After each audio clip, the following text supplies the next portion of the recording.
الذي لا إله إلا هو الحي القيوم وأتوب إليه بنية القبول وتمام كل سؤال مأمول إلى حضرة سيدنا وحبيبنا وشفيعنا الرسول صلى الله عليه وآله وسلم، ثم إلى أرواح أهل البيت الكرام والصحابة والقرابة والتابعين وتابع التابعين إلى يوم الدين، خصوصا إلى روح سيدنا الحسن البصري وسيدنا جنيد البغدادي وسيد الشيخ عبد القادر الجيلاني وسيد الشيخ محمد بن عبد الكريم السمان المدني ورحمه مولانا الشيخ محمد أرشد بن عبد الله كلامفيان البنجري والشيخ محمد كشف الأنوار بن حجي إسماعيل البنجري إلى أرواح جميع مشايخنا ومعلمينا ووالدنا وأمهاتنا وقراباتنا وجيراننا أجمعين وذوي الحقوق علينا، ثم إلى أرواح جميع المسلمين والمسلمات والمؤمنين والمؤمنات. إن الله تعالى كريم منان رحيم الرحمن يتغشاهم بالرحمة والمغفرة ويعيد علينا وعلى ذريتنا أجمعين من بركاتهم وأنوارهم وأسرارهم وعلومهم ونفحاتهم وخصوصيتهم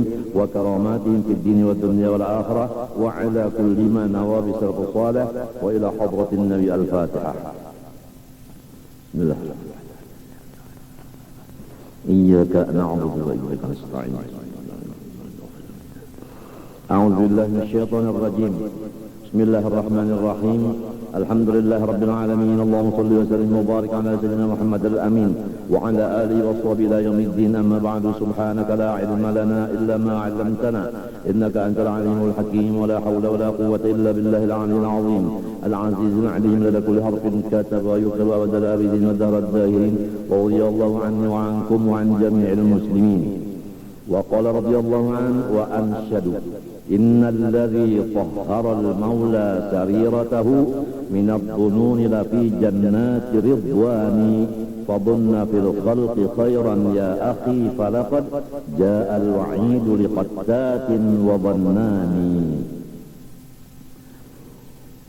Bahwasanya seseorang yang dibersihkan oleh Allah Subhanahu wa ta'ala akan hatinya dari sangka-sangka yang buruk, sesungguhnya orang itu di dalam surga yang penuh dengan keridhaannya Allah. Maksudnya, kalau Allah Ta'ala membersihkan hati seseorang dari sangka buruk, maka orang itu sebelum meninggal dunia sudah seakan-akan dia masuk di dalam surga yang penuh dengan ridhonya Allah. Oleh sebab itu, fadunna fil khalqi khairan ya akhi, maka bersungguh-sungguhlah engkau menyangka akan sangka yang baik akan semua makhluk Allah, wahai saudaraku. Falaqad ja'al wa'idu liqattatin wa dhannani, maka sesungguhnya telah datang janji-janji siksa dari Allah kepada orang-orang yang mengupat orang lain disebabkan karena buruk sangkanya. Jadi setiap orang yang mengupat orang lain pasti dalam hatinya ada sangka-sangka buruk. Nah, kalau yang di atas tadi orang yang baik sangkanya, menunjukkan hatinya dibersihkan Allah, dan dia merasakan sebelum masuk surga seakan-akan sudah masuk surga. Buktinya hatinya gembira terus-terusan. Nah, kalau orang yang buruk sangka kepada makhluk, dia mendapat siksa Allah. Tandanya buruk sangka yaitu lidahnya suka mengupat-ngupat orang, terutama orang yang disangkanya buruk, itulah yang dikupatnya. Jadi selama kita masih mengupat orang, berarti hati kita masih buruk sangka, berarti kita belum disucikan Allah hati, berarti kita masih belum dapat keridhaan Allah. Ghairuhu, Ada lagi yang lain berkata, idama syi'ta an tahya sa'idan minal khairati mamlu'al yadaini fabunna bimahsyaril islami khairan wa is'a'ma wa aflih dhata baini. Apabila engkau, hai saudaraku, mempunyai maksud bahwa senantiasa hidup merasa beruntung. Kalau orang merasa beruntung, hatinya gembira. Tapi kalau merasa hidup ini rugi, hatinya sedih. Kalau ingin bahwa hidup ini bahagia, mamlu al-yadaini minal khairat, penuh kedua tanganmu dengan segala macam keberkatan.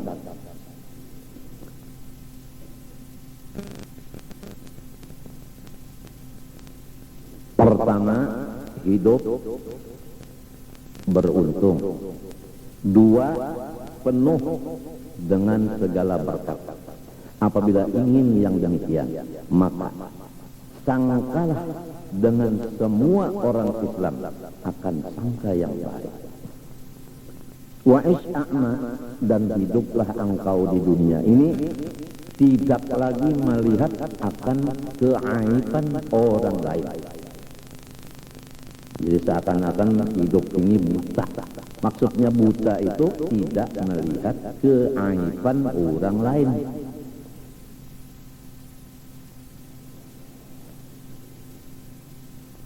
Wa aslih dhata baini.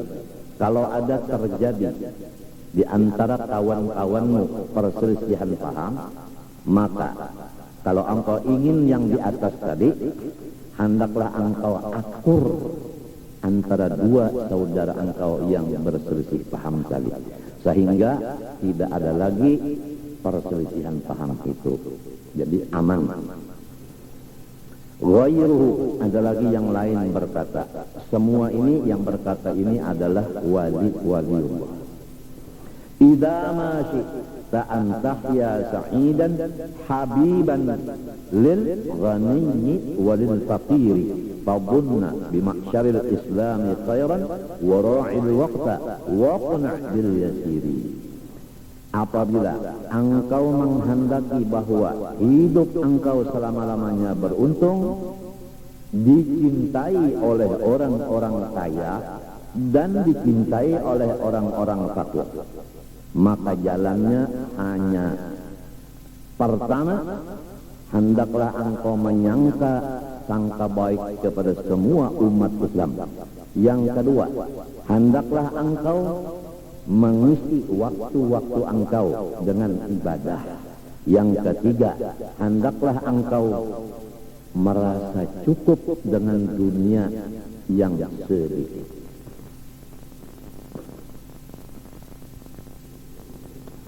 Wa aqwalus salafi wal khalafi fi barri husni dhanni wal hatti alaihi katsiratun.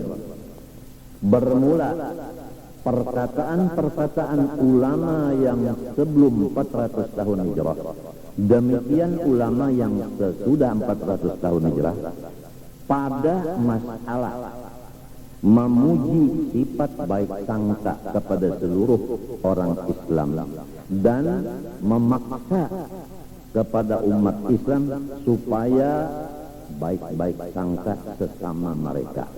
Maka perkataan ulama itu sangat banyak sekali. Tapi yang kita pentingkan bukan kata-kata yang banyak. Yang kita pentingkan itu memakainya, mengamalkannya. Kita sangat rugi kalau masih ada buruk sangka, masih melihat aib orang. Karena itu tanda Tuhan belum membersihkan hati kita. Dan tanda Tuhan belum ridho kepada kita. Berat itu anunya. Buruk sangka ini berat. Buktinya Tuhan belum membersihkan hati, dan buktinya belum lagi diridhoi Allah. Kalau orang sudah dibersihkan Allah hatinya dan diridhoinya, tidak ada lagi di hatinya buruk sangka. Wa fima dzakarna kifayatun liman hadahu Allah Ta'ala. Di dalam kitab yang kecil ini cukup, tapi khusus bagi orang yang sudah diberi Allah hidayah. Wa qad ajma'u annahu la yasilu ahadun ila maqami husnil dhann illa in tahhara Allah Ta'ala batinahu min sa'iril radha'il. Ulama-ulama ijma' atau sepakat memutuskan bahwa tidak bisa mendapat seseorang makom baik sangka kepada semua orang Islam terkecuali sesudah Allah Ta'ala yang kuasa membersihkan hatinya dari semua sifat-sifat yang keji dan kotor. Jadi terserah Allah aja lagi. Kalau Allah membersihkan hati dari semua kekotoran-kekotoran sifat yang keji itu tadi, nah baru bisa mencapai makom baik sangka kepada semua kaum muslimin. Yang paling berat begini, kalau orang Islam mengerja ibadah mudah kita baik sangkanya, tapi kalau orang Islam ibadahnya toler sedikit, di sini cepat buruk sangkanya kita kepada orang itu. Aduh, orang ini kaya, aduh orang ini sehat, aduh orang ini sudah punya buyut, tapi kenapa buang-buang waktu? Ujar hati kita. Kadang-kadang sampai ke lidah, gara-gara kita buruk sangka, melihat ibadahnya sedikit.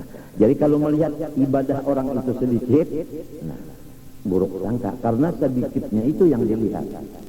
Kalau kita tidak melihat sedikitnya itu lagi, yang kita lihat ibadahnya itu aja. Jangan ada sedikitnya, jangan ada banyaknya, jangan. Sedikit ibadahnya yang dilihat, pasti kita baik sangka kepada orang itu. Demikian kepada orang kaya. Aduh, orang itu banyaknya hartanya, tapi namun pelit sekali. Nah, karena kita melihat pelitnya, kita tidak melihat dia tiap tahun zakat dilaksanakan. Yang dilihat itu setahun sekali zakatnya itu yang dilihat, tapi berat. Yang kebanyakannya kita melihat zakatnya itu tidak dilihat lagi, yang dilihat sehari-harinya itu. Tidak pernah beri makan orang, tidak pernah mengumpulkan anak yatim dan sebagainya. Memang kalau Allah belum membersihkan hati kita, begitulah kejadiannya. Terutama di rumah tangga kita, laki istri, mudah-mudahan Allah Ta'ala membersihkan hati masing-masing. Kalau suaminya baik sangka kepada istrinya, maka suaminya untung dan tanda diri Allah. Kalau istrinya baik sangka kepada suaminya, istrinya tanda dibersihkan Allah hati dan tanda diridhoi oleh Allah. Yang penting rumah tangga, bukan yang di sebelah rumah, bukan. Yang penting rumah tangga kita. Karena rumah tangga kita adalah kerajaan kita. Jadi kerajaan kita adalah rumah tangga kita. Ini bagi orang yang punya rumah tangga. Yang belum punya rumah tangga, kerajaannya adalah dirinya ini. Hatinya sebagai raja atau pemimpin, anggota yang lain seperti rakyatnya. Kalau sudah hatinya bagus, rakyatnya semuanya ikut bagus. Ya kita mohon kepada Allah, mudah-mudahan Allah membersihkan hati seisi rumah kita, supaya serumahan menjadi orang yang diridhoi oleh Allah Subhanahu wa Ta'ala dan penuh dengan keberkatan.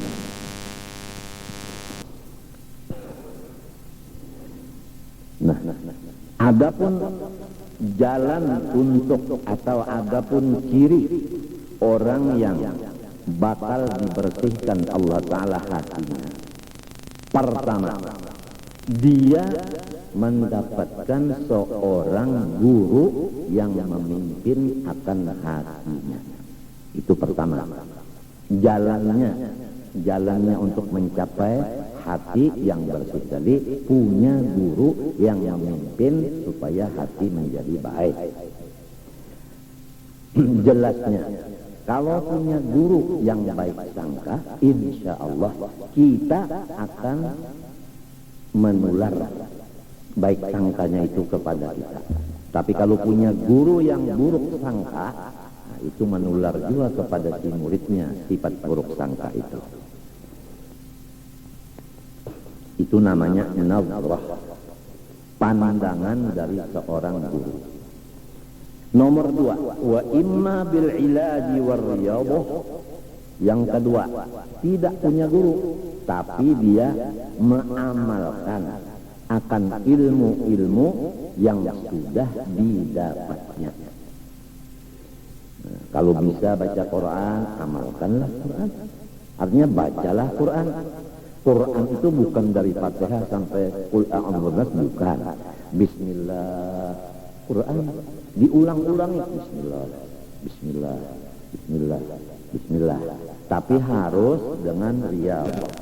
Arti riyadhah di sini mengurangi tidur, mengurangi makan, mengurangi ngomong, mengurangi bergaul.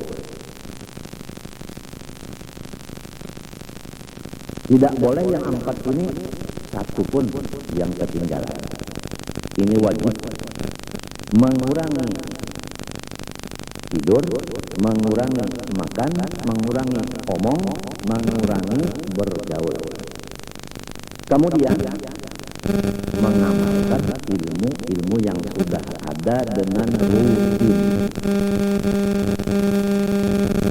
Walaupun belum ketemu guru yang bisa memindah akan sifat hati yang baik silin itu ke kita. Jadi ada 2 jalan.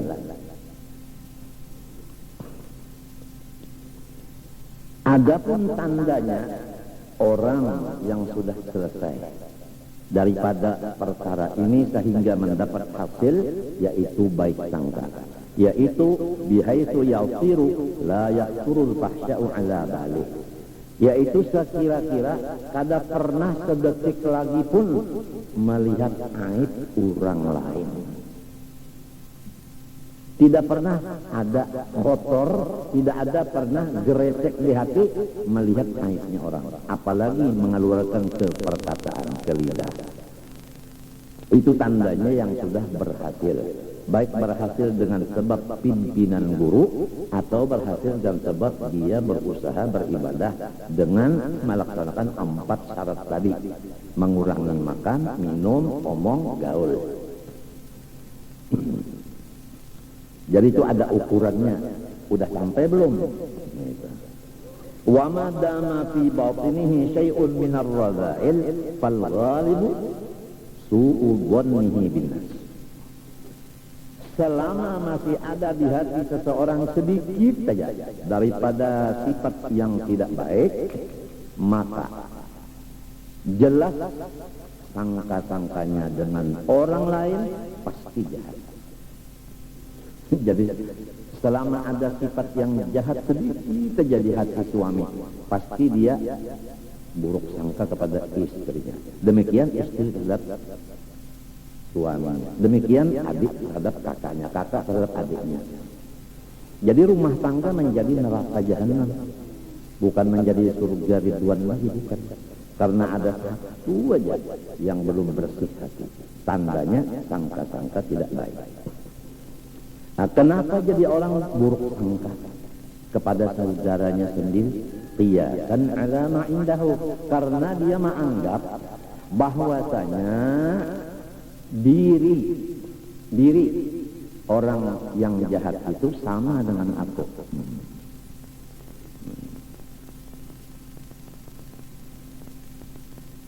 Kalau sulit dipaham begini, setiap orang yang buruk sangka kepada saudaranya seagama menunjukkan bahwa di dalam dirinya sifat yang buruk itu, bukan di diri temannya itu.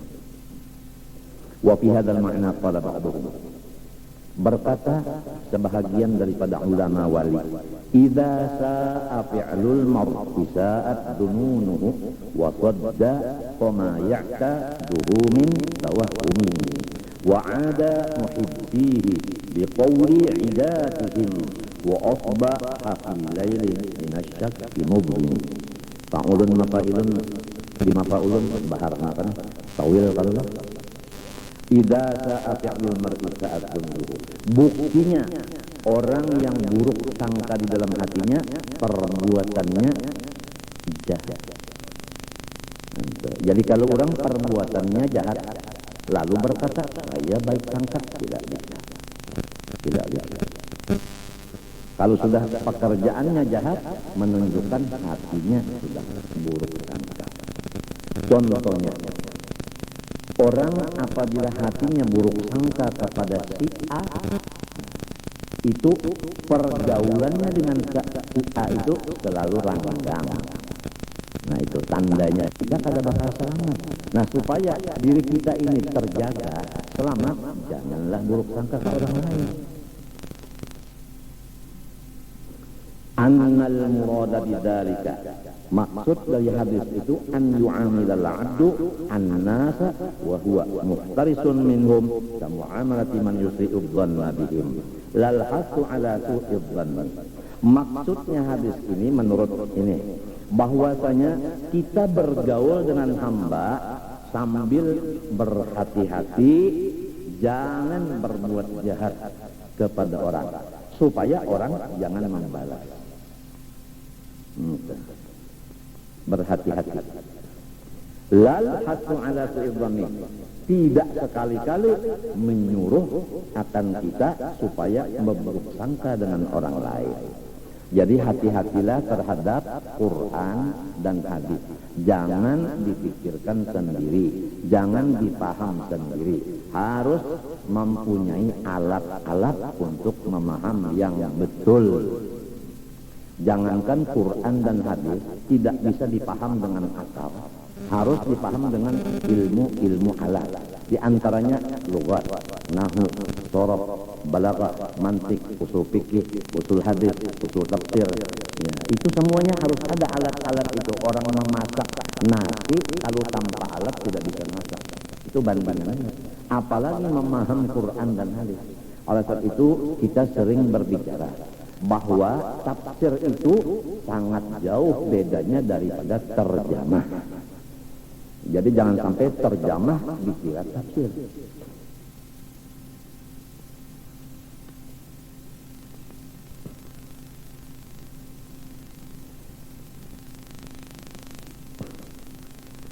Wa kana Syekh Abu Ya'qub Asy-Syahradzuri yaqulu hadithu ihtarisu minan nas bi su'il dhanni ma'nahu ay bi anfusikum la bin. Itu yang dicatat di bawahnya tadi. Hendaklah kamu hidup di dunia ini supaya selamat. Buruklah sangkamu kepada dirimu, bukan buruk sangka ke orang lain. Ini rumah tangga kalau sudah begini, saya yang salah, sampean yang betul. Yang satunya lagi, saya yang salah, sampean yang betul. Rumah tangga ini Masya Allah, Masya Allah, aman, nyaman. Yang diharapkan kan begitu, rumahmu surgamu. Jadi hati-hatilah kita ini supaya berusaha mencari seorang guru supaya dapat berkahnya baik sangka, atau kita beramal ibadah di samping amal tadi mengamalkan rukunnya yang 4. Kurang makan, kurang tidur, kurang ngomong, kurang gaul. Dan hakikatnya memohon kepada Allah supaya aku diberi husnudzan, baik sangka, yang menunjukkan bakal husnul khatimah. Wa kadzalik haditsu al-hazmu su'udzan. Seperti itu jugalah maksud hadis Nabi tadi, bermula sesuatu yang dapat dipercayai yaitu buruk sangka. Maksudnya buruk sangka kepada diri sendiri, bukan ke orang lain. Ai bin nafsi la bin intaha. Fa in qila fama hukmu syekhi idza tuli'a ala syai'in min naqaisil muridin hal dzalika qiyasun 'ala ma 'indahu aw kaifal hal. ada pertanyaan. Bagaimana seorang guru yang mursyid dan murabbi, yang menjadi khalifah Nabi, apabila ia melihat kesalahan atau kekurangan murid-muridnya yang dipimpinnya? Apakah guru itu melihat kurangan muridnya itu termasuk yang di atas tadi, menunjukkan diri guru itu yang kotor? Bagaimana keadaannya? Lalu jawabannya, fal jawabu lisyaikhi tariqatun ukhra yattali'u biha ala naqaisil murid. Setiap orang yang sudah dijadikan syekh, murabbi, mursyid, khalifah Rasulullah, dia diberi Allah Ta'ala satu jalan yang dengan melihat aibnya murid, dia lepas daripada buruk sangka. Ini istimewanya. Padahal setiap orang melihat aibnya murid, seakan-akan kan aib dirinya yang dilihat. Tapi kalau guru yang betul-betul bukan termasuk itu, dia dikeluarkan daripada itu. Karena apa? Karena guru melihat akan aibnya murid. Dan membukakan aibnya murid, berarti Tuhan seakan-akan berkata, hai guru, itu muridmu ada kekurangan dan kamu saya perintah untuk memperbaikinya, dan saya akan membantu untuk yang demikian itu. Seakan-akan begitu. Jadi namanya ilham, bukan namanya suhud.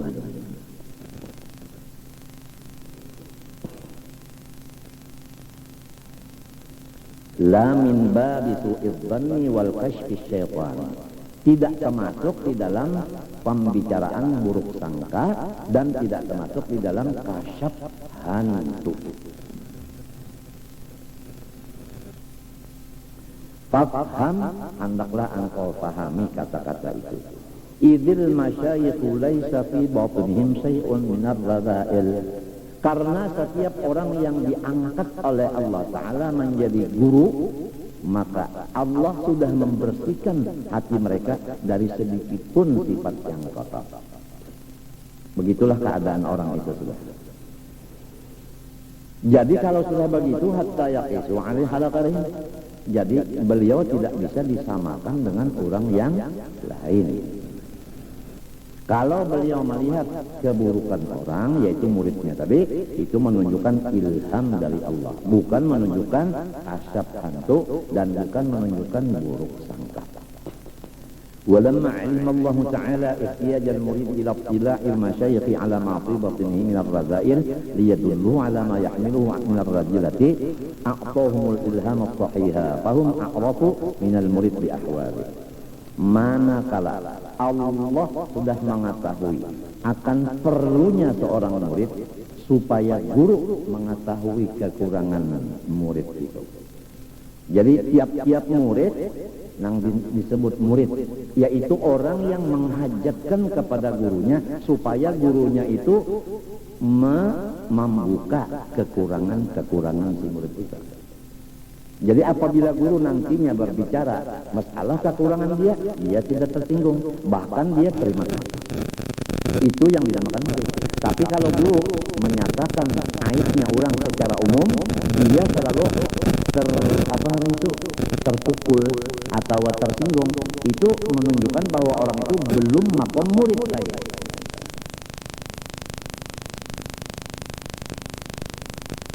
Maka guru lebih tahu daripada murid dengan hati-hatinya si murid itu.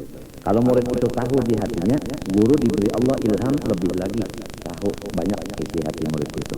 Fa'ulima, maka kesimpulan annahu la yajuzu hamlu ahadin minal muslimin alal mahamil sayyi'ah ma dama al-amru qabilan lit-ta'wil. Haram, dosa besar kita buruk sangka kepada orang Islam selama masih tawa kita menjalankan baik sangka. Contohnya, tidak usah banyak, sedikit saja. Orang Islam mengajarkan satu kesalahan. Kita menyangka begini aja, itu orang bakal taubat nantinya, bakal taubat nantinya. Itu saja. Atau bagaimana? Kalau melihat orang yang maksiat, oh itulah orang yang bakal diampuni Allah. Tanpa Allah mengabari aku bahwa beliau mengampuni. Selesai, tidak ada beban apa-apa.